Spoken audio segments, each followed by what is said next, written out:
नमस्कार, मैं हूं आपके साथ हेमंत कुमार और आप देख रहे हैं प्रदेश का सबसे भरोसेमंद news channel India news Uttar Pradesh Uttarakhand. योगी सरकार जल्द ही किन्नर समाज को बड़ी खुशखबरी देने जा रही है। दरअसल समाज कल्याण विभाग से सीएम योगी आदित्यनाथ ने एक प्रस्ताव मांगा है, जिसके बाद किन्नर कल्याण बोर्ड बनाया जाएगा। इस बोर्ड के जरिए किन्नर समुदाय को समाज की मुख्य धारा से जोड़ने का काम किया जाएगा। उनकी शिक्षा, रोजगार, आवास जैसी सुविधाओं का रोडमैप तैयार किया जाएगा। लेकिन किन्नर कल्याण बोर्ड बनने से पहले ही सियासत शुरू हो गई। विपक्ष ने सरकार पर हमला करते हुए दिखाई दिया है और साथ ही किन्नर कल्याण बोर्ड को शिगुफा बताया है और इस फैसले को 2022 के मद्देनजर लिया गया फैसला विपक्ष बता रहा है। दरअसल 2022 में यूपी विधानसभा के चुनाव हैं। सबसे पहले हम आपको एक रिपोर्ट दिखाते हैं, उसके बाद आज की बड़ी बहस में सबसे बड़ी बहस करेंगे।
समाजवादी पार्टी ने किन्नर कल्याण बोर्ड को एक शिफूगा बताया और सरकार पर हमला किया। भारतीय जनता पार्टी शगुफा छोड़ने में माहिर है। अब किन्नर समाज का एक शगुफा छोड़ दिया। ये सिर्फ कानून बनाने की बात करते हैं, किसी के भले की बात नहीं कर सकते, किसी की उत्थान की बात नहीं कर सकते।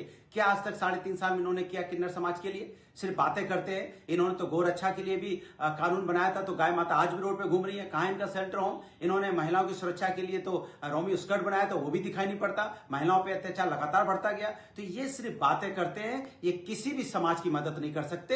इनको सिर्फ शगुफे छोड़ने की आदत है। 2022 के चुनावों की रूपरेखा बननी शुरू हो गई है। ऐसे में किन्नर कल्याण बोर्ड के जरिए लगातार विपक्ष सरकार पर किन्नरों को लुभाने का आरोप लगा रहा है।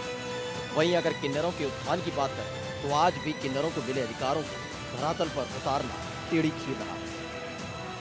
जीते जी जो अधिकार उनको मिलने चाहिए वो उनको नहीं मिलेंगे। वहीं किन्नरों की मौत के बाद उनका अंतिम संस्कार आज भी रात में किया जाता है, चोरी छिपे किया जाता है। ऐसे में किन्नर कल्याण बोर्ड कितना सुधार करता है, कैसे किन्नर समाज का उत्थान करता है, कैसे किन्नर समुदाय समाज की मुख्य धारा से जुड़ता है, ये तो आने वाला वक्त ही बताएगा। फिलहाल किन्नर कल्याण बोर्ड के जरिए सियासत को मुद्दा मिल चुका है, जिसमें आरोप प्रत्यारोपों का दौर लगातार है। Bureau report, India.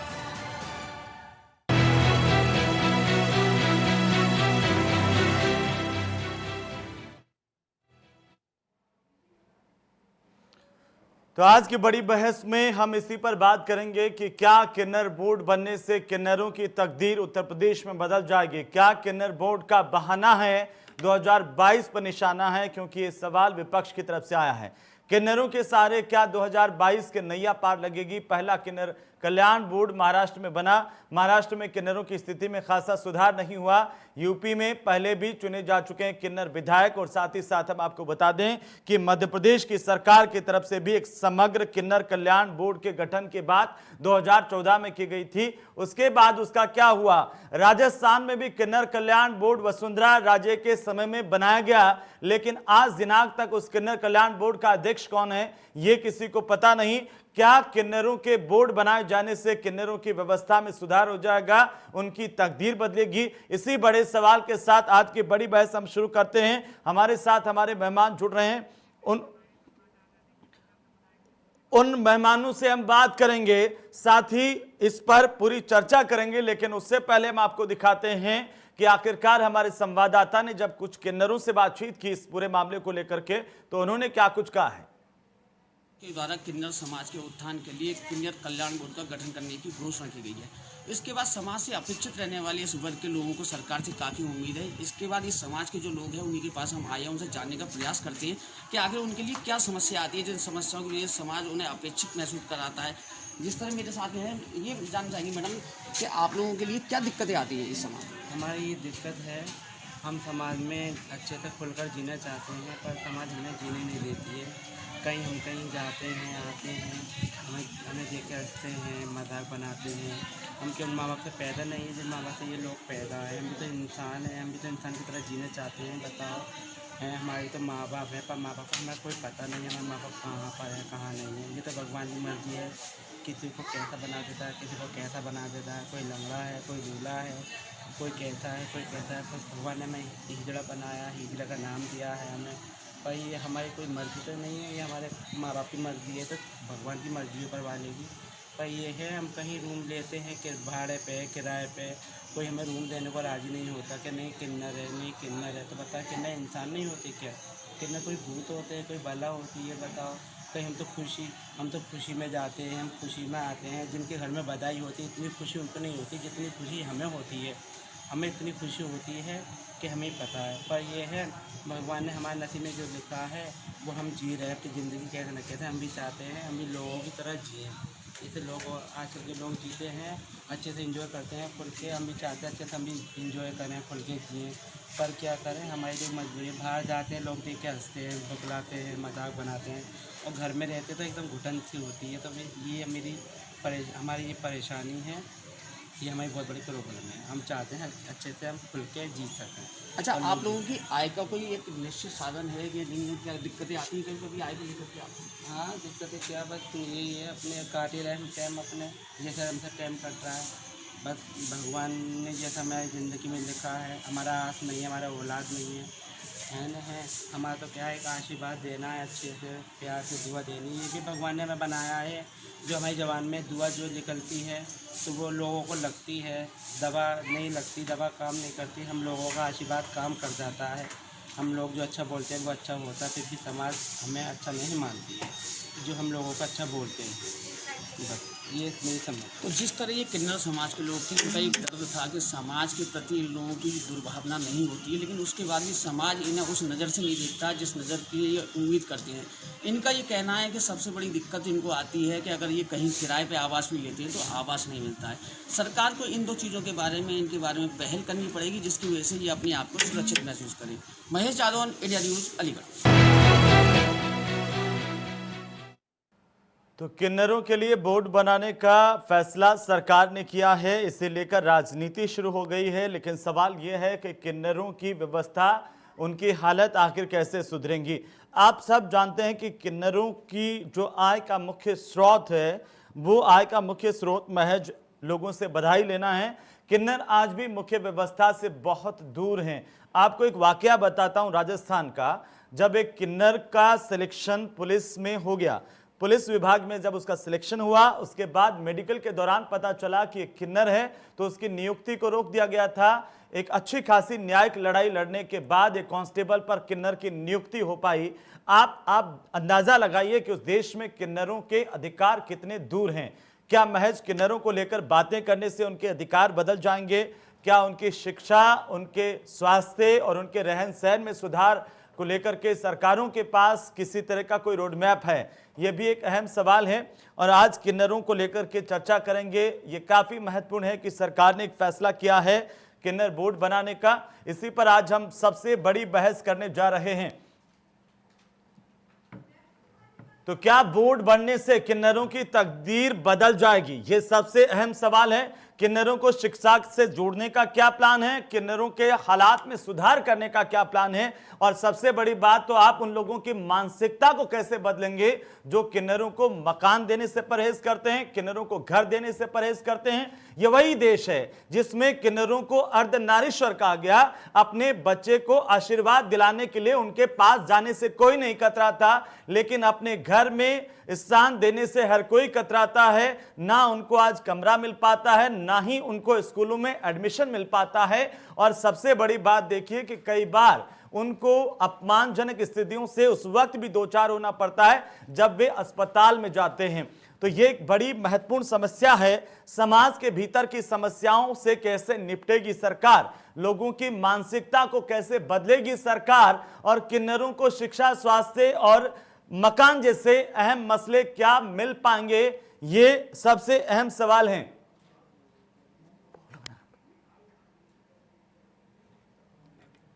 तो चलिए सबसे पहले हम आपको हमारे साथ मेहमान जुड़ चुके हैं, उनका परिचय करवा दें। हमारे साथ इस वक्त अंशु अवस्थी हैं, प्रवक्ता हैं कांग्रेस पार्टी के, साथ ही साथ सोनम जी हैं, किन्नर नेता के तौर पर इस बड़ी बहस का हिस्सा बन रही हैं। साथ ही दिलीप श्रीवास्तव साहब हैं, प्रवक्ता बीजेपी के। आप सभी का बहुत बहुत स्वागत है। सबसे पहले सोनम आपसे शुरुआत करना चाहता हूं, क्या कहना है आपका, किस तरीके से आप देख रही हैं जब उत्तर प्रदेश की सरकार ने फैसला लिया कि किन्नरों की स्थिति में सुधार हो जाए, किन्नर बोर्ड के गठन का फैसला किया गया है?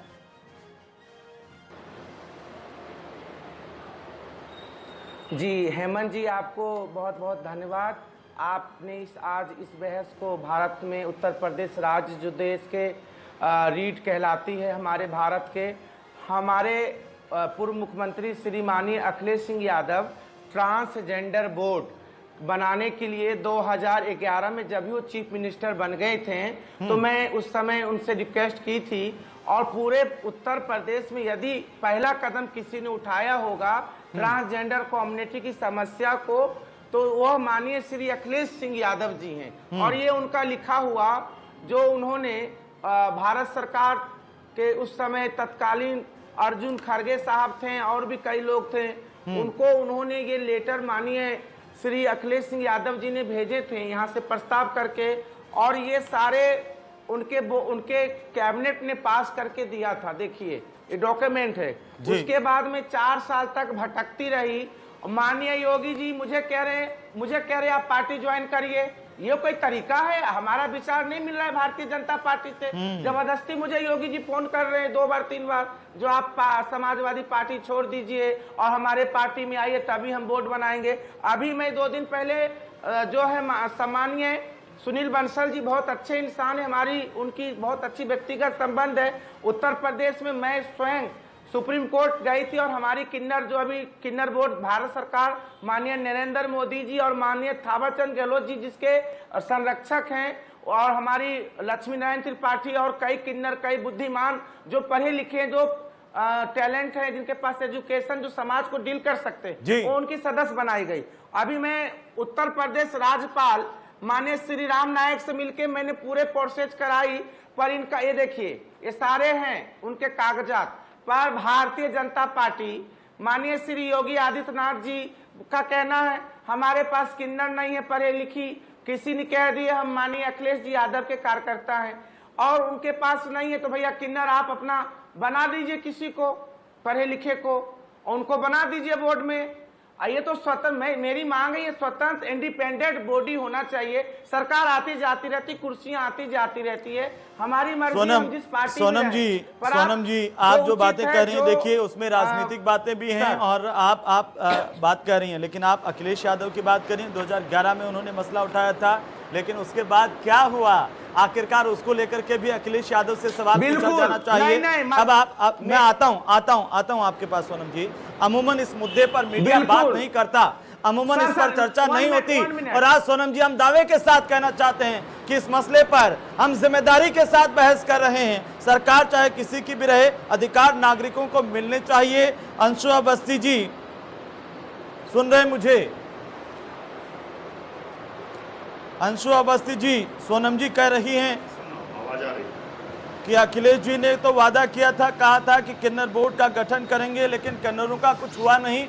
उत्तर प्रदेश की सरकार ने जब फैसला किया है तो आप इसे किस तरीके से देख रहे हैं? क्या किन्नरों के जो यथास्थिति है, मौजूदा हालात में कोई परिवर्तन हो पाएगा? अंशु जी नहीं, बिल्कुल देखिए, किन्नरों के लिए जो भी निर्णय लिए जा रहे हैं वो अच्छी बात है। समाज के प्रत्येक व्यक्ति के लिए निर्णय लिए जाने चाहिए और किन्नरों को लेकर कांग्रेस पार्टी हमेशा से जागरूक रही है। हमारी जब केंद्र में सरकार थी, सोनम जी इस बात को जानती हैं कि किन्नरों को लेकर हमने उन्हें एक थर्ड जेंडर का दर्जा दिया। किन्नर बहुत दिनों से लड़ाई लड़ रहे थे, किन्नर समाज। अंशु अवस्थी जी मैं रोकना चाह रहा हूँ, माफी चाहता हूँ, लेकिन झूठ मत बोलिए मीडिया में बैठ करके। अंशु अवस्थी जी झूठ मत बोलिए, मैं इसलिए रोक रहा हूँ आपको। आपकी सरकार ने थर्ड जेंडर का, देखिए आप गलत बात करें सर, गलत बात करें सर। अंशु जी, आपकी सरकार ने थर्ड जेंडर का दर्जा किन्नरों को नहीं दिया, सुप्रीम कोर्ट ने आदेश दिया, ये पूरा मुकदमा लड़ा गया। उसके बाद सुप्रीम कोर्ट के आदेश के बाद थर्ड जेंडर का जो अधिकार है वो सुप्रीम कोर्ट ने दिया। मेरी बात सुनिए जी, बात को पूरा सुनिए। आप कहिए ना सर, लेकिन गलत तथ्य मत दीजिए। बात पूरी सुनिए, मैं इसीलिए कह रहा हूं कि हमारी सरकार ने एक अच्छी पहल की और कोशिश थी, और आज कांग्रेस पार्टी का जो संगठन है हमने उसमें किन्नरों को समायोजित किया और कर्नाटक की हमारी जो किन्नर महिलाएं हैं, किन्नर साथी हैं हमारे, उनको हमने राष्ट्रीय पदाधिकारी बनाया। हम चाहते हैं कि किन्नरों का भी प्रतिनिधित्व हो, राजनीति में भी प्रतिनिधित्व हो और समाज में भी हो। उनकी अपनी एक पहचान है, क्योंकि जो सनातन धर्म है उसमें किन्नरों का बड़ा विशेष महत्व है, बहुत विशेष स्थान है। सुनिए एक बात, सुप्रीम कोर्ट कुछ कहना चाह रही है सोनम जी बीच में। अंशु जी सुनिए एक बार, सोनम जी एक बार कुछ कहना चाह रही है, कमेंट करना चाह रही है आपकी बात पर। वापस आ जाऊंगा आपके पास, बोल लीजिएगा, एक कमेंट उनको करने दीजिए। सोनम जी बोलिए, सोनम जी बोलिए। प्लीज अंशु जी कांग्रेस पार्टी के प्रवक्ता हैं, उनको बहुत बहुत प्रणाम करती हूँ।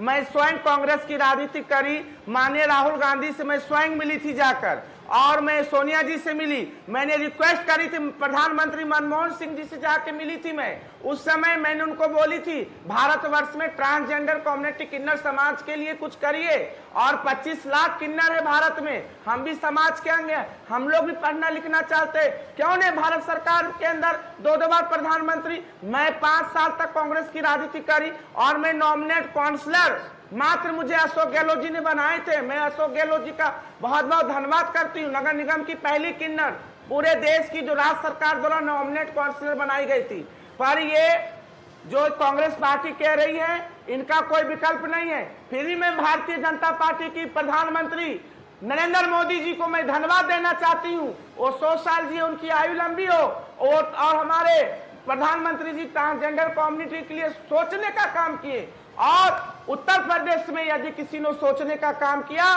तो माननीय श्री अखिलेश यादव जी पहला मुख्यमंत्री है जिन्होंने किन्नर समाज को विधायक गाड़ी सम्मान देने का काम किया, समाज में सम्मान देने का। सर एक मिनट, हेमंत जी, यदि किसी और योगी जी, अब योगी जी क्या, सर प्लीज सुनिए, ठीक है, आगे तो बढ़ने बहुत बहुत इंडिया न्यूज को समस्त किन्नर समाज की तरफ से जितने मेंबर है बहुत बहुत धन्यवाद। ये बहुत अहम मुद्दा है, हम भी समाज के अंग है, हम भी आपके वो मैं आ जाऊंगा अशोक गहलोत वाले पर भी, अशोक गहलोत जी वाले पर आ जाऊंगा। अंशु अवस्थी आप सुनिए, रुकिए एक बार, दिलीप श्रीवास्तव को भी शामिल करते हैं। दिलीप श्रीवास्तव, आपने दोनों की बात सुनी। सोनम जी कह रही हैं 2011 से फैसला किया गया था, अभी तक लागू नहीं हुआ, अब उत्तर प्रदेश की सरकार से बात कर रही है। हेमंत जी, उत्तर प्रदेश की सरकार लगातार काम कर रही है और आदरणीय योगी जी ने समाज के हर वर्ग के कल्याण की दृष्टि से लगातार उनके जन कल्याण के फैसले लिए जा रहे हैं, उनके दिशा में काम किया जा रहा है। जिस प्रकार से अभी उन्होंने बताया कि किन्नर समाज के बारे में उन्होंने सोचा था 100 की स्पीड में लेकिन उत्तर प्रदेश में अपराध हो रहा है। असली योजनाएं बना के उसका क्रियान्वयन नहीं किया था। आज योगी सरकार उस दिशा में काम कर रही है और उसमें उनके जो समाज में जो पिछड़े और सारी दृष्टि से वो भारतीय जनता पार्टी के प्रवक्ता हैं। सुन लीजिए, हेमंत जी बात सुन लीजिए, उनसे सवाल करेंगे। अंशु जी सुन लीजिए, अंशु जी सुन लीजिए ना, एक बार सुन लीजिए। शिक्षा के क्षेत्र में क्या शिक्षा, रोजगार, आवास, मैं पूछ रहा हूँ आपसे, आपने कितना किया है? रुक जाइए। लाभ देने के लिए दिलीप श्रीवास्तव, उनको किस प्रकार से लाभान्वित किया जा सकता है, उस दृष्टि में समाज कल्याण विभाग की जो रिपोर्ट तैयार होगी उसके हिसाब से जो बोर्ड बनाया जाएगा तो वास्तव में योजनाओं का क्रियान्वयन होते हुए अंशु अवस्थी सुन लीजिए, लाभ पहुंचाने की दृष्टि अंशु अवस्थी एक मिनट चुप हो जाइए। अंशु जी चुप हो जाइए सर, मैं आपको बोलने का समय दूंगा। अंशु जी दूसरों की बात भी तो सुनेंगे, ऐसे कैसे डिबेट होगी सर? करते वही अंशु जी से अपेक्षा नहीं थी। अंशु जी तो अच्छे प्रवक्ता माने जाते हैं, लेकिन वो भी आप भी अच्छे प्रवक्ता हैं, वो भी अच्छे प्रवक्ता हैं, लेकिन दिलीप श्रीवास्तव सुनिए, दिलीप श्रीवास्तव, किन्नरों में इसे लेकर नाराजगी क्यों है कि आपकी सरकार ने इतने समय में कुछ नहीं किया? काम किया, क्या किया बताइए बीजेपी ने? योगी जी ने जिस दिन सत्ता संभाली थी उसके बाद से लगातार अपराध मुक्त, भय मुक्त उत्तर प्रदेश, और वो उत्तर प्रदेश जो सर्वाधिक पिछड़ा हुआ था हर योजनाओं में, केंद्र की हर योजना। दिलीप जी आज अपराध पर बात नहीं कर रहे हैं। दिलीप जी आज अपराध पर बात नहीं कर रहे हैं, किन्नरों पर बात कीजिए प्लीज। वही स्वच्छता के मामले में, वही शौचालय के मामले में। अंशु जी आप थोड़ा सा चुप होंगे। प्रधानमंत्री आवास योजना के बारे में वही उत्तर प्रदेश आज उत्तर प्रदेश से प्रथम स्थान पर है, क्योंकि योगी जी मुख्यमंत्री हैं। लेकिन दिलीप श्रीवास्तव मैं जरा जानना चाहता हूँ, दिलीप श्रीवास्तव मैं जरा आपसे जानना चाहता हूँ, एक मिनट अंशु जी एक मिनट, अंशु जी शांत रहिए, अंशु जी एक मिनट शांत रहिए, मेरी आपसे गुजारिश है, ऐसे बात नहीं होगी। भारत के संविधान की मूल भावना है, जो प्रस्तावना है, हम भारत के लोग भारत को संपूर्ण प्रभुत्व, संबद्ध, समाजवादी, पथनिरपेक्ष, लोकतंत्रात्मक गणराज्य बनाने के लिए जो भेद की बात है वो सारी चीजें दूर करने की दृष्टि से अगर समाज कल्याण विभाग उसके संदर्भ में एक रिपोर्ट तैयार कर रहा है और असली जामा पहनाने की तैयारी हो रही है। कुछ लोगों ने तो सोचा था और राजनीतिक दृष्टिकोण से उन्होंने बताया कि हमने सोचा है, लेकिन असली रूप से उसमें क्रियान्वयन करने का काम अगर लेकिन दिलीप श्रीवास्तव आप ये बताइए कि उत्तर प्रदेश में कितने किन्नर हैं? आपने अभी तक उनकी पहचान तो कर ली होगी ना, जब आप बोर्ड बना रहे हैं आपको ये तो पता होगा कि कितने किन्नर हैं, उनकी मौजूदा हालात क्या हैं? देखिए हेमंत जी, उसी की दृष्टि से समाज कल्याण विभाग उस पर रिपोर्ट बना रहा है, उस पर सारी चीजों पे कि क्या हो सकता है, कैसे आवास की योजनाएं उनके लिए हो सकती है, स्वास्थ्य योजनाओं का लाभ किस प्रकार से उन्हें अच्छा हो सकता है, शिक्षा, रोजगार, इन सारे दृष्टि से एक रोड मैप जो तैयार हो रहा है और इसी रोड मैप का स्वरूप जो लेगा वो किन्नर कल्याण बोर्ड के रूप में लेगा, ताकि वास्तव में उन्हें इसका लाभ मिल सके। सोचने की बात राजनीतिक दृष्टि से बताया जाए कि हमने सोचा था सन 2011 में, लेकिन करके नहीं दिखा पाए। आज वास्तव में असली जामा पहनाने की दृष्टि से योगी जी द्वारा ये कार्य किया जा रहा है, जिसका सभी लोगों को स्वागत करना चाहिए। अरे ये दिलीप श्रीवास्तव जी क्या बोल रहे हैं? अंशु अवस्थी, दिलीप श्रीवास्तव ये कह रहे हैं, सुनिए ना। बन रहा है Dilip ji, Anshu Awasthi, Dilip sir road map बना रहे हैं आप? अंशु अवस्थी मेरे सवाल का जवाब दीजिए, एक मिनट शांत रहिए दिलीप श्रीवास्तव। अंशु अवस्थी, आपकी भी सरकार रही इतने सालों तक, एक सवाल पूछना चाहता हूं आपसे। अंशु अवस्थी, इस सवाल का जवाब दीजिए। देश के किन्नर आपसे जवाब चाहते हैं, इतने सालों तक सत्ता में रहे, केंद्र की सरकार में रहे, क्या किया किन्नरों के लिए आपने? किन्नरों को सुप्रीम कोर्ट में अपनी लड़ाई लड़नी पड़ी, सुप्रीम कोर्ट को आदेश देना पड़ा, कम से कम उनको एक नागरिक के तौर पर मान्यता दीजिए। मैं फिर से कह रहा हूं कि सोनम जी जो कह रही हैं, अगर उनको ये बात उन्होंने कहा कि अशोक गहलोत जी ने देश में पहला निर्वाचित सभासद बनाया, वो कांग्रेस पार्टी की देन है। अगर सुप्रीम कोर्ट में निर्णय हुआ, केंद्र की सरकार उस समय कांग्रेस की सरकार थी, 2011 में जो सर्कुलर हुआ उस आदेश को इम्प्लीमेंट कराने का काम अगर सबसे ज्यादा किया तो कांग्रेस शासित प्रदेश में इम्प्लीमेंट करा है। हम तो सवाल करते हैं कि आखिर आज उत्तर प्रदेश की बीजेपी की सरकार किन्नरों के साथ भेदभाव क्यों कर रही है?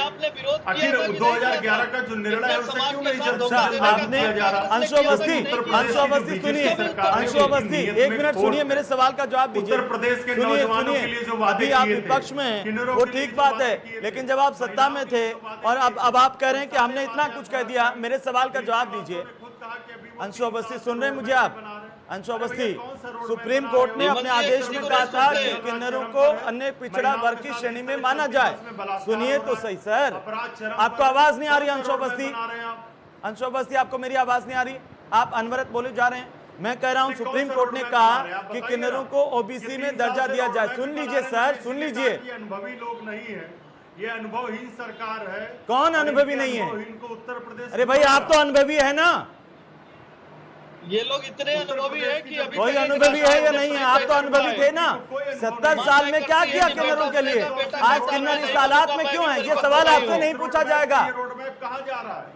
मैं पूछ रहा हूँ आपसे, इस सवाल नहीं पूछा जाएगा क्या कि आपने क्या किया किन्नरों के लिए? उत्तर प्रदेश को आप किन्नरों के सबसे बड़े हितैषी थे। आप अशोक गहलोत सरकार की बात कर रहे हैं। राजस्थान में वसुंधरा सरकार में किन्नर बोर्ड का गठन हुआ, उसके बाद आज तक कोई किन्नर बोर्ड का अध्यक्ष नहीं बन पाया। ये हालात है। सुनना चाहते हैं आप? तो आखिर मैं फिर से जवाब देंगे? बीजेपी की नीयत में खोट क्यों है? नहीं, आप जवाब देंगे इस बात का? उत्तर प्रदेश की बीजेपी की सरकार किसी के लिए, राजस्थान में किन्नर बोर्ड बने हुए कितना समय हो गया? किन्नर बोर्ड का अध्यक्ष कौन है? आप नाम बताइए। क्या किन्नर बोर्ड के अध्यक्ष को बाकी बोर्डों के अध्यक्ष के माफिक सुविधाएं मिलती है? नाम बीजेपी के साथ ही बताएंगे ना। आप बताइए ना। आप तो चिल्ला चिल्ला कर कह रहे थे कि कांग्रेस की सरकार ने ये सब किया। कर लीजिए। उत्तर प्रदेश अशोक गहलोत की सरकार का आप उदाहरण दे रहे थे, आप बताइए। जंगल राज फैला दिया है। फिर वही जंगल राज पे आ गए। जंगल राज पे किसी और दिन बहस कर लेंगे। आपकी समस्या अंशु जी, आपकी समस्या यह है कि जिस दिन जो मुद्दा होता है आप उस पर बात करने से कतराते हैं, क्योंकि आप बिना जानकारी के आते हैं। आपको जानकारी नहीं है। नहीं, हम बिल्कुल कतरा नहीं रहे। हम तो कह रहे तो आप बात कीजिए ना किन्नरों की। हम तो कह रहे हैं इस पर बात होनी चाहिए। तो आप बताइए। आप कह रहे हैं कांग्रेस ने किया, सुप्रीम कोर्ट ने कहा कि शिक्षा के अंदर उनको रिजर्वेशन मिलना चाहिए, आपकी सरकार ने दिया। सुप्रीम कोर्ट ने कहा कि स्वास्थ्य सेवाओं में रिजर्वेशन मिलना चाहिए, आपकी सरकार ने दिया। 2011 का फैसला वो लागू हुआ। हेमंत भाई, मुझे लगता है कि वर्तमान सरकार के से सवाल जरूर हाँ, होने अब चाहिए। वर्तमान सरकार याद आई ना उत्तर प्रदेश में आपको? बीजेपी की सरकार है। अगर आप न सवाल कर पा रहे हो तो आपके चैनल्स के माध्यम से मैं सवाल कर पा रहा हूं। आप मुझे मत सिखाइए अंशु जी। आपसे एक सवाल का जवाब नहीं दिया जाता क्योंकि आप बिना तैयारी के आए हैं। उत्तर प्रदेश के नौजवान, जो प्रश्न आपसे किया जा रहा है, मैं क्या सवाल करूंगा वो भी आप एंकर को सिखाएंगे। उत्तर प्रदेश की सरकार से सवाल, चलिए ठीक है, चलिए ठीक है। बेरोजगारी पर सवाल नहीं करने हैं, ये आप तय करके आए हैं सोनम जी। लेकिन हम तय करके आए हैं कि उत्तर प्रदेश की सरकार से सवाल करेंगे। वो ठीक है, लेकिन आप अपनी जिम्मेदारी से भागते कब तक फिरेंगे? उत्तर प्रदेश में जंगल राज क्यों है? उत्तर प्रदेश में चलती वही जंगल राज क्यों है पर बहस हो रही है क्या? कि आप सरकार, चलिए अंशु जी नहीं बोलना चाहते, किन्नरों पर बचना चाहते हैं, बच जाइए। सोनम जी के पास जा रहा हूँ। 1 मिनट दिलीप श्रीवास्तव, अब आता हूँ ना सर आपके पास। सोनम जी, राजनीति किन्नरों को लेकर होती है, ये भी आरोप है, लेकिन किन्नरों की व्यवस्थाओं में इतने सालों में कोई सुधार हुआ है क्या? क्या समस्याएं हैं आप लोगों की? आज इंडिया न्यूज के माध्यम से इस देश की जनता को बताइए कि किन्नर आज कहां खड़े हुए हैं आजादी के इतने सालों बाद भी।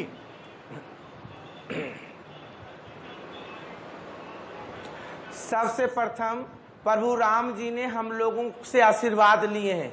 तुलसी गोस्वामी जी वर्णन कर रहे हैं चौपाई रामायण में, देव धनुज किन्नर नरश्रेणी सादर मझई सकल त्रिवेणी सुर नर किन्नर नाग मुनिसा जय जय जय कही देही असीसा। जब हम लोग सनातन धर्मी हैं, हम लोग देश के भारत के असली साधु संत सन्यासी हैं, परंतु ये जो हमारे भारत के जो मुगल शासन, हमारे भारत के जो अंग्रेजों ने जो तिरस्कार करने का काम किया, तो हमारे भारत के जो ये संविधान रचयिता, जो हमारे भारत के जो संविधान को फॉलो करते हैं राजनीतिक लोग, इनको ट्रांसजेंडर किन्नरों के प्रति ध्यान देना चाहिए और समाज का जितनी मौलिक अधिकार है उसको सम्मिलित करना चाहिए। परंतु ट्रांस किन्नर समाज से वोट ले लेते हैं, किन्नर समाज को यूज करते हैं, किन्नर समाज को न टिकट देते हैं कोई पार्टी। पहली बार किसी ने टिकट दिया होगा तो समाजवादी पार्टी अखिलेश यादव जी, वो भी ऐसी सीट से, अयोध्या प्रभु राम जी की नगरी से उन्होंने सीट दिए। और यही भारतीय जनता पार्टी में बोलना नहीं चाहती हूं, इन्होंने ही उस किन्नर को हराने का काम किया। कोई बात नहीं, वो शराब लगेगा ही, किन्नर का शराब कभी खाली नहीं जाता।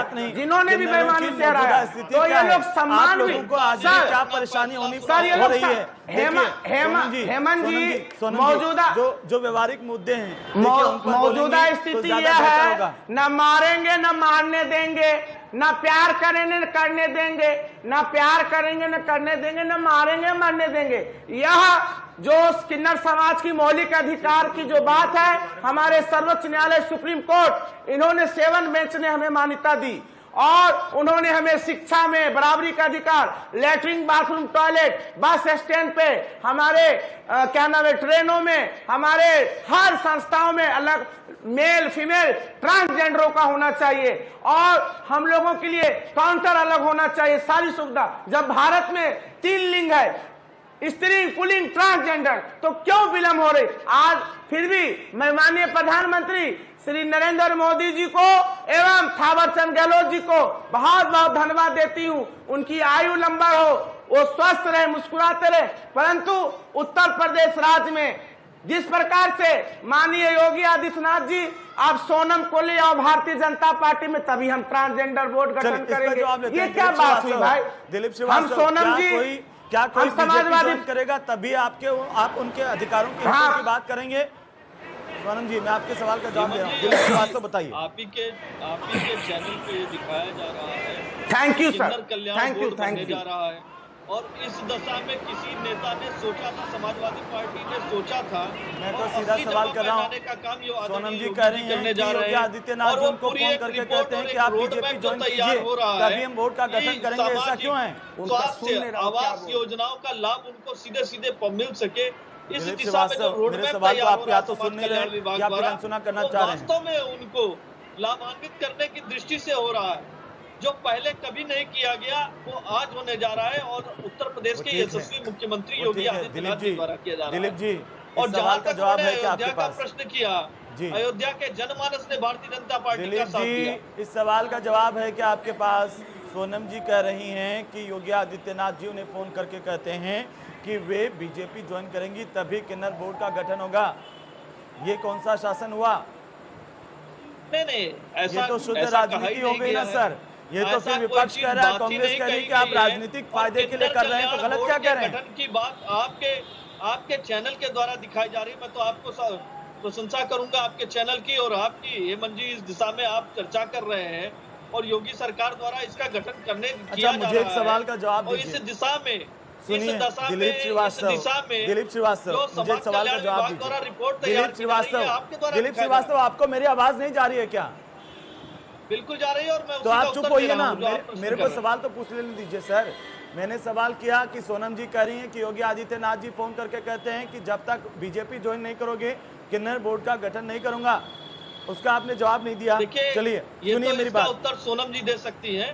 आदरणीय मुख्यमंत्री जी ऐसा मेरे सवाल का जवाब दीजिए। मेरे सवाल का जवाब दीजिए सर। ज्वाइन करना है, सोनम जी ज्वाइन करना चाहें तो उनका स्वागत है। सुनिए सर, सोनम जी अगर भारतीय जनता पार्टी में आना चाहें तो उनका स्वागत है। सुनिए सर, मेरे सवाल का जवाब दीजिए। स्वागत है भारतीय जनता पार्टी में। सुनिए दिलीप श्रीवास्तव, सुनिए दिलीप श्रीवास्तव, सुनिए। सुप्रीम कोर्ट में अपने आदेश में 2014 में कहा कि किन्नर को ओबीसी में अन्य पिछड़े वर्गों की श्रेणी में गिना जाएगा। इसके तहत उन्हें आरक्षण और दूसरी सुविधाएं मिलेंगी। साथ ही साथ ये भी कहा गया कि शिक्षा, नौकरियों, सार्वजनिक जगहों, यातायात और परिवहन में भी सुविधाएं मिलेंगी, आरक्षण मिलेगा। कितना आरक्षण उत्तर प्रदेश की सरकार, आपकी सरकार को बने हुए इतना समय हो गया, कितना कितना दिया गया है ये आप बता दीजिए। देखिए हेमंत जी, जो सर्वोच्च न्यायालय के निर्णय की बात आप कर रहे हैं, उसी के संदर्भ में जो समाज कल्याण विभाग द्वारा जो रिपोर्ट तैयार की जा रही है कि किस प्रकार से उन्हें लाभ दिया जा सके, उसी दिशा में ये पहल है। उसी दिशा में ये पहल अभी तक नहीं दिया जा रहा।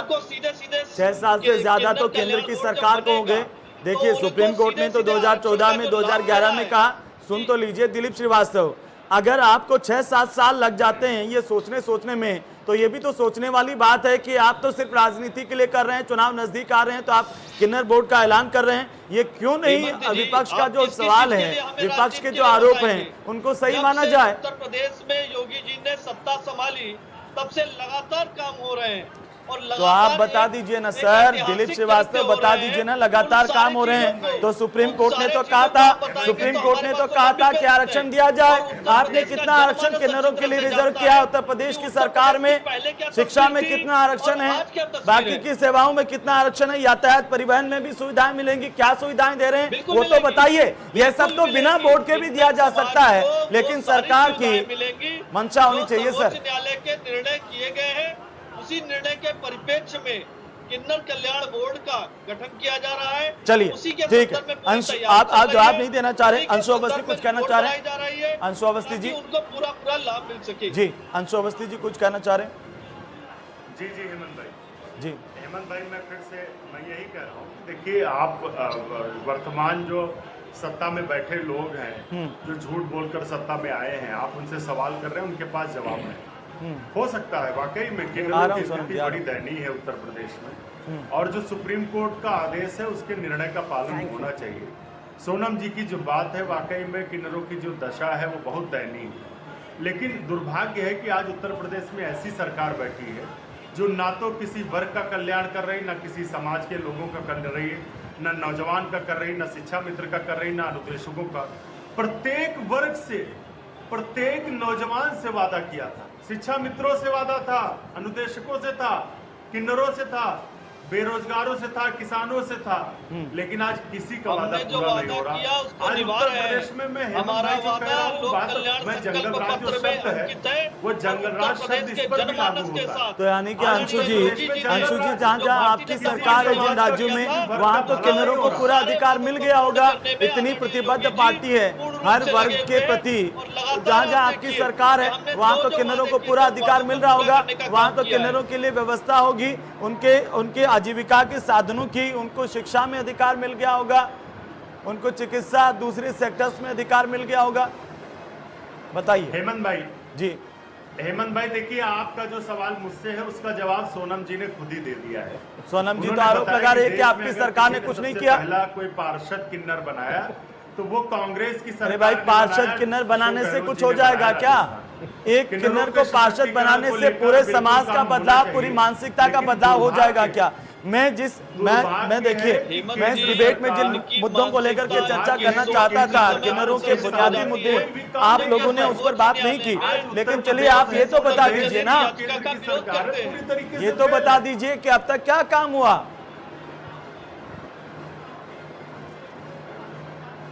मैंने पहले कहा कि मेरे सवाल का जवाब सोनम जी ने खुद दिया है। हम चाहते हैं उन्हें राजनीतिक प्रतिनिधित्व मिले, उनका समाज में एक सशक्त स्थान हो, लोग उनको सम्मान की नजर से देखें। क्योंकि पिछले 6 साल में जिस तरीके से बीजेपी सरकार ने भेदभाव फैलाया है हेमंत जी, आज प्रत्येक वर्ग, प्रत्येक व्यक्ति, प्रत्येक युवा अपने आप को ठगा महसूस कर रहा है। वादा था रोजगार देंगे 2 करोड़ प्रतिवर्ष, आज माइनस में है जीडीपी। 45 साल में सबसे ज्यादा बेरोजगारी दर है। पार्टी की तरफ से कहा गया होगा कि रोजगार का मुद्दा उठाना है, लेकिन बिना हर मुद्दे पे रोजगार का मुद्दा उठाना है, ये भी तो आपके ही सोचने लायक है ना कि जब किन्नरों की बात हो रही है तो किन्नरों की बात कर लीजिए। जब आपने सत्ता में रहते हो उनके लिए कुछ नहीं किया, कम से कम विपक्ष में रह करके तो उनकी आवाज उठा लीजिए ना सर। सोनम जी कांग्रेस के, देखिए दिलीप श्रीवास्तव कह रहे हैं कि हमारी सरकार बोर्ड इसीलिए बना रही है कि तमाम तथ्यों का विश्लेषण किया जा रहा है, उससे किन्नरों की व्यवस्था में बदलाव होगा और हमारी सरकार इसमें मामले में काम कर रही है। लेकिन अंशु अवस्थी कह रहे हैं कि हमने तो एक पार्षद बना दिया, एक कोई बोर्ड मेंबर बना दिया कहीं, तो उससे पूरे किन्नर समाज का बदलाव हो गया और सब खुश हैं।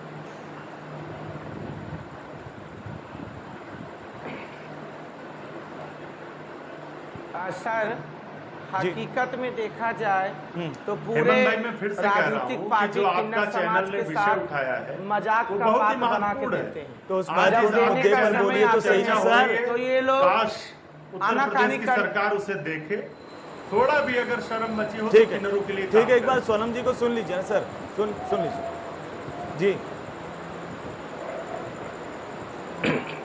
सोनम जी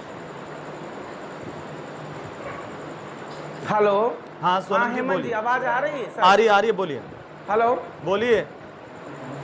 जी हेमंत जी, मैं ये कह रही हूँ, राजनीतिक पार्टी जब इनके घर में कोई किन्नर पैदा हो जाता है तब ये दर्द जानते हैं, और इस तरीके की दर्द ये नहीं जानते। और जब टिकट देने के समय होता है या राज्य मंत्री बनाने के समय होता है, हम आज भी, मैं भटकते भटकते 5 साल से मैंने माननीय योगी जी को कई बार, मेरे को फ़ोन आया, कई बार क्या मैंने अवॉइड करी। क्योंकि हमने बोले आपको करना है भैया, उत्तर प्रदेश में इतने सारे किन्नर है, सारे पढ़े लिखे लोग हैं, आप उनको चयन करिए। मैं किसी पार्टी से जुड़ी हुई, किसी संगठन से मेरा विचार मिलता है, मैं वहाँ काम कर रही।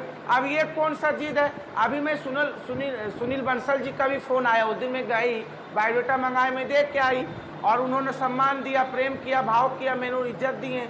उनको मालूम है मैं समाजवादी पार्टी से जुड़ी हुई, माननीय अखिलेश यादव, माननीय शिवपाल सिंह यादव, लेकिन सोनम जी सुनिए मेरी बात, मैं यहाँ पर आप राजनीतिक तौर पर अपनी बात रखें, कोई बात नहीं है। पूरा उत्तर प्रदेश किन्नर आपके अखिलेश जी को जिताएंगे, और किन्नर लोग सुनिए सोनम जी सुनिए, मैं चाहता हूं कि किन्नर के नाते आप उन किन्नरों का दर्द रखें इस टेलीविजन पर, जिस टेलीविजन पर किन्नरों को लेकर के बहस बहुत कम होती है।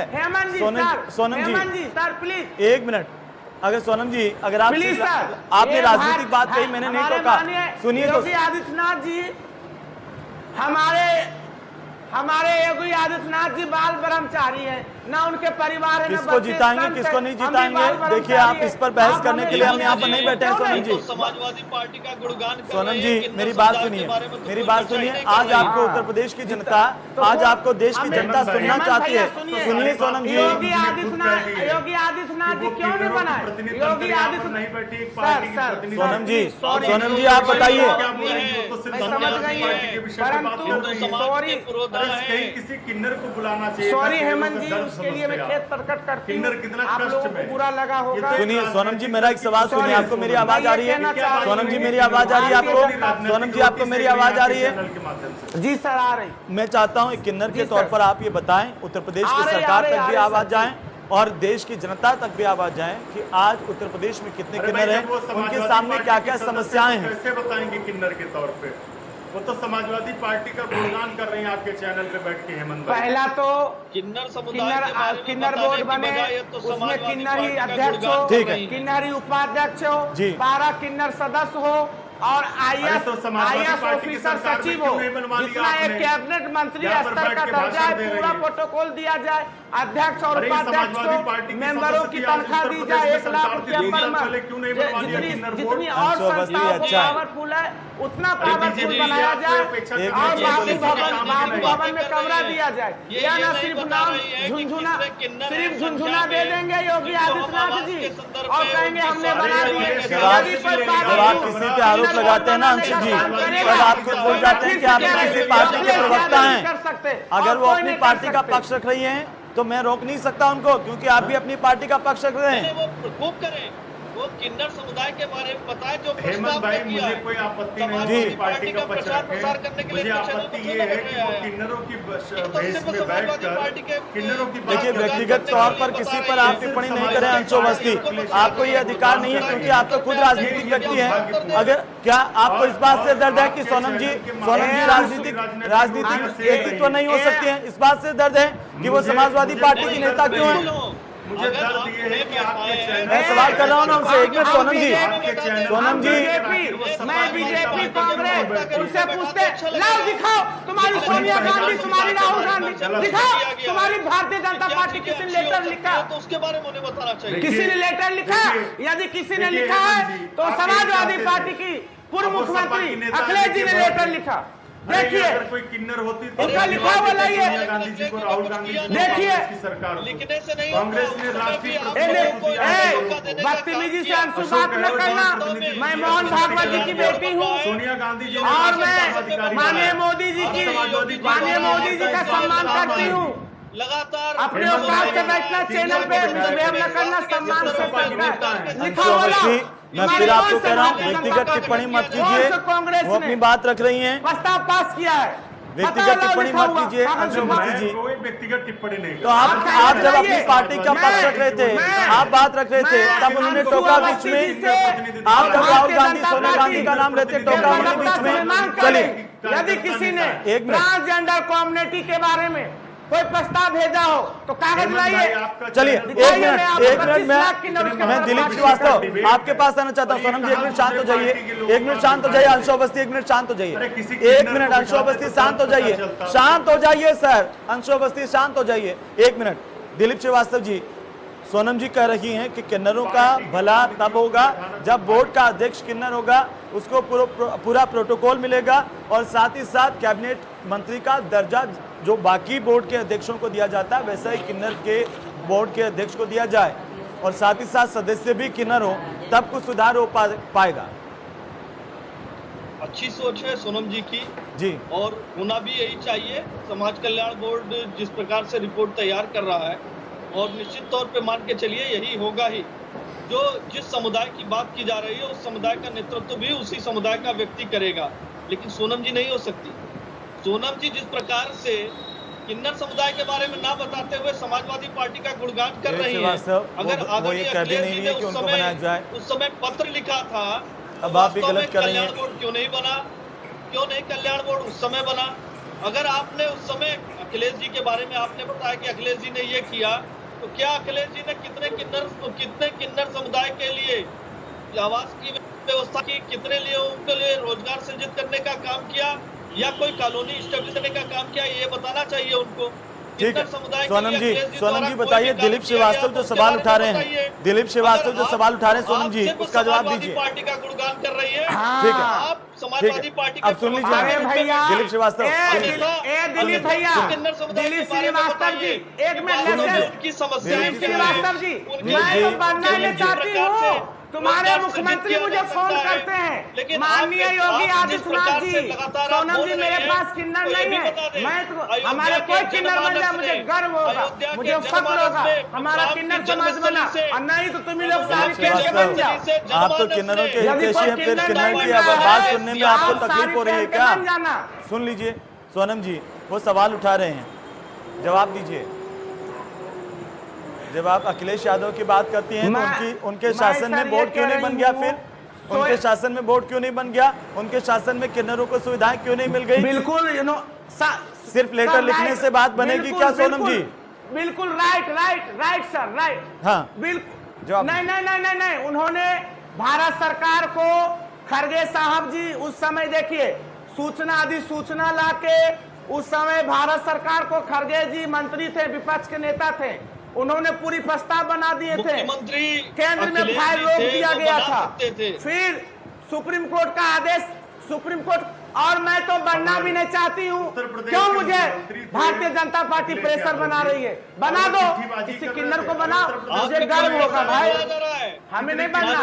मनगढ़ंत बातें यहाँ मत करिए, मैं तो खुद नहीं बनना चाह रहा। चलिए अंशु अवस्थी एक सवाल का जवाब दीजिए। चलिए ठीक है, मैं आता हूँ सोनम जी आपके पास वापस, लेकिन दिलीप श्रीवास्तव 1 मिनट दिलीप श्रीवास्तव आपने अपनी बात रख ली ना, 1 मिनट। अंशु जी अब इस पर आते हैं कि आखिरकार समाधान क्या है। अंशु जी देखिए, ये सबसे बेहतर बात ये होगी कि आज किन्नर जिस हालात में रह रहे हैं ना, तो 1 मिनट में आ रहा हूँ सोनम जी, आ रहा हूँ 1 मिनट एक कमेंट ले लूँ, उसके बाद मैं आपके पास आ रहा हूँ। अंशु जी आज नहीं, 1 मिनट सर, शिक्षा प्लीज, का भाव 1 मिनट जी, बोलिए किन्नर, कोई किन्नर 1 मिनट सर। हाँ बोलिए sir. Hemant ji 1 minute please sir, 1 minute, मेरी 1 मिनट बस सर, बोलिए। मैं ये कह रही हूँ, हमारी किन्नर अखिल भारतीय संस्था की मैं राष्ट्रीय महामंत्री हूँ।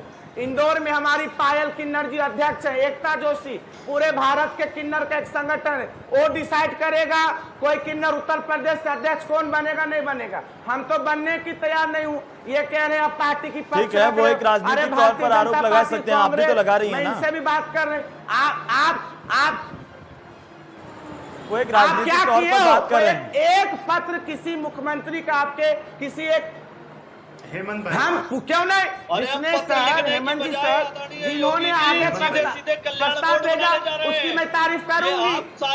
ठीक है, कोई बात नहीं, उससे आपत्ति नहीं है, आप तारीफ कर रही हैं सोनम जी, उससे आपत्ति नहीं है। लेकिन अंशु अवस्थी मैं इस पर आना चाहता हूं। देखिए, एक राजनीतिक तौर पर ही सही, हम एक कम से कम एक मानसिकता तो पैदा करें कि आखिर समाज में आज भी जो किन्नरों को अधिकार नहीं मिल पा रहे हैं, उनके साथ देखिए किस तरह से भेदभाव होता है।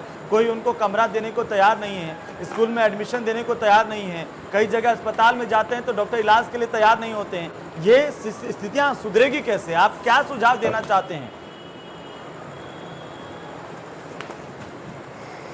बिल्कुल हेमंत जी, मैं सबसे पहले तो धन्यवाद दूंगा आपके चैनल का कि बहुत महत्वपूर्ण विषय पर और ऐसे विषय पर डिबेट रखी, चर्चा रखी है जो काफी अनछुआ पहलू। कोई भी चैनल इस विषय पर डिबेट नहीं कर रहा।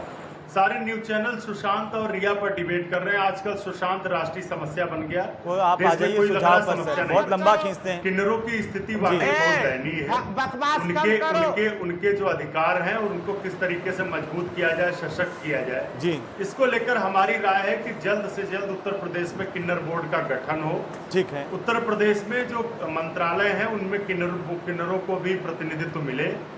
भाजपा इसमें अपना चरित्र ईमानदारी से दिखाए, क्योंकि पिछले 3 साल में उत्तर प्रदेश में जंगल राज व्याप्त हो चुका है। कोई भी सुरक्षित नहीं है, ना किन्नर सुरक्षित है, ना हमारी कोई बहन बेटी सुरक्षित है। शिक्षा में भागीदारी कैसे हो सकती है, समाज में भागीदारी कैसे हो सकती है, और सबसे बड़ा सवाल अंशु अवस्थी, सबसे बड़ा सवाल उस समाज की मानसिकता को कैसे बदलेंगे जो किन्नर को उस तरीके से देखती है, कैसे बदलेंगे? बिल्कुल बिल्कुल, हमको उसके लिए एक जागरूकता का पहल चलाना पड़ेगा। और किन्नर समाज ने हमेशा काफी समाज के लिए काम किए हैं। सरकार की जरूरत है, सरकार की ये जिम्मेदारी है कि वो किन्नरों के सशक्तिकरण के लिए शिक्षा के क्षेत्र में, आर्थिक क्षेत्र में, नौकरियों में, राजनीतिक प्रतिनिधित्व में उनको आगे बढ़ाने का काम करें। कांग्रेस पार्टी पूरी तरीके से आज इस ठीक बात को है, ये अच्छी बात है कि आप बोर्ड का स्वागत करते हैं और आपकी कि मांग ये है कि जल्द से जल्द बोर्ड बने। इन बिंदुओं पर भी सरकार आगे बढ़े और हम भी उसी बात को आगे बढ़ाते हैं। दिलीप श्रीवास्तव, मैं आपके पास आना चाह रहा हूं। देखिए, कोरोना काल हो गया, किन्नरों का जो एकमात्र जो सहारा होता है कि कैसे उनके पास आय का स्रोत होता है, वो सिर्फ और सिर्फ बधाई होता है। अब कोरोना काल में किन्नरों की हालत बेहद खराब है। क्या सरकार को एक ठोस रणनीति नहीं बनानी चाहिए जिससे किन्नरों को हम स्वावलंबी बना सकें, किन्नरों को भी हम बाकी के सेक्टर से जोड़ सकें? शिक्षा के स्तर पर, स्वास्थ्य के स्तर पर, बेहतर सुविधाओं के स्तर पर, और कम से कम मूलभूत सुविधाएं उन तक पहुंच जाएं। यह नहीं होना चाहिए? दिलीप श्रीवास्तव,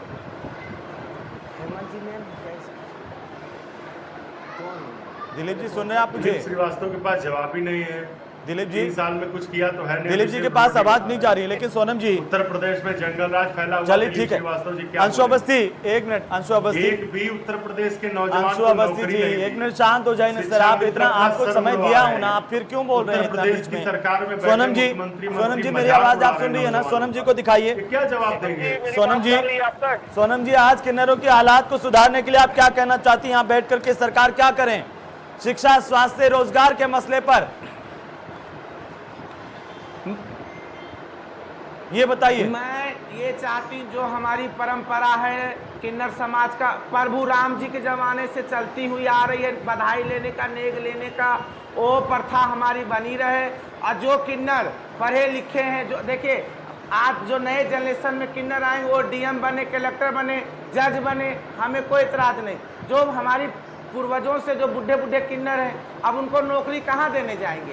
भैया, जो हमारा काम चल रहा है वो चलेगा।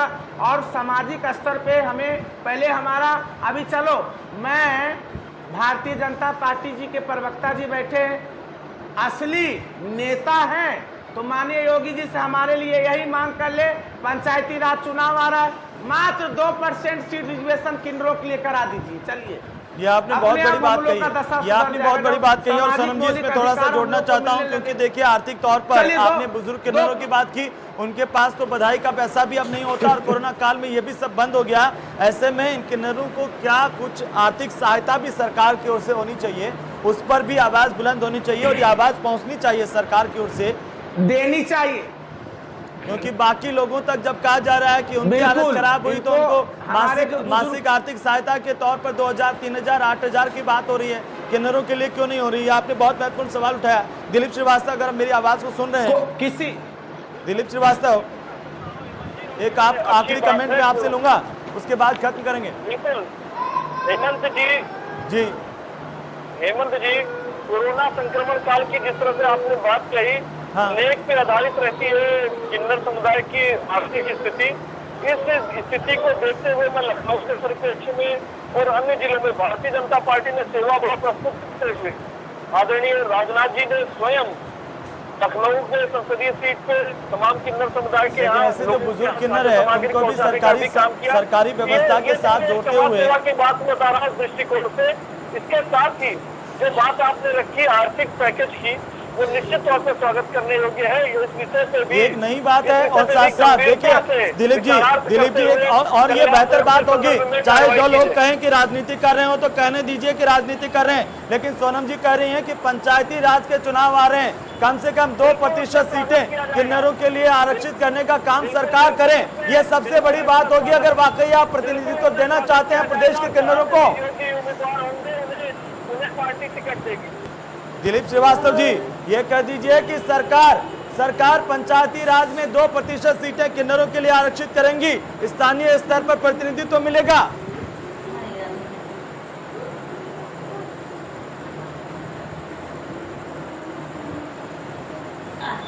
सोनम जी एक आखिरी कमेंट चाहता हूं, दिलीप जी ने इस बात का भरोसा तो दिया है, एक आखिरी कमेंट एक लाइन का कि आर्थिक पैकेज का ऐलान भी सरकार करेगी, उस पर भी सोचेंगे। लेकिन देखिए कि हर मुद्दे पर सिर्फ राजनीति से नहीं सोचना चाहिए, जो मौजूदा हालात है और उसमें स्थितियां हैं वो सब जानते हैं कि किन्नरों की हालत कितनी दयनीय हो गई है। एक आखिरी कमेंट। हेलो हेमंत जी सर। जी बोलिए। हेमंत जी बोलिए। हेमंत जी बहुत बहुत आपको धन्यवाद, हमारी तरफ से पूरी चैनल को, पूरी इनके एमडी को, ये अच्छे विषय जितने कर्मचारी हमारे इंडिया न्यूज चैनल सबको मेरा शुभ आशीर्वाद हो, मंगल हो, सुखी संपन्न रहे। बहुत बहुत धन्यवाद। पर एक सवाल, आखिरी सवाल मैं यही करूंगी, यदि कोई उत्तर प्रदेश में किन्नर समाज का हालत सुधारने का काम करेंगे, ये सब झुंझुना देंगे, वो श्री माननीय अखिलेश यादव। चलिए अब समय खत्म हो गया, माफी चाहता हूं सोनम जी, बहुत बहुत शुक्रिया हमारे साथ जुड़ने के लिए। अंशु अवस्थी आपका भी बहुत बहुत शुक्रिया। दिलीप श्रीवास्तव हमारे साथ जुड़े, दिलीप श्रीवास्तव आपका भी बहुत बहुत शुक्रिया। बातें समाज में बहुत की जाती हैं, सरकारों की ओर से भी अगर कोई अच्छी पहल आती है तो उसका स्वागत करना चाहिए, लेकिन सबसे अहम सवाल यही है कि अगर आने वाले पंचायती राज के चुनाव में बाकी लोगों के साथ साथ किन्नरों को भी अगर प्रतिनिधित्व मिले तो उनकी हालत थोड़ी और ज्यादा सुधर सकती है। सरकार उम्मीद है कि ये जो मसले हम उठा करके आपके बीच में लेके आए हैं उन पर जरूर ध्यान देंगे, जिससे कि किन्नरों की हालात को सुधारा जा सके। नमस्कार।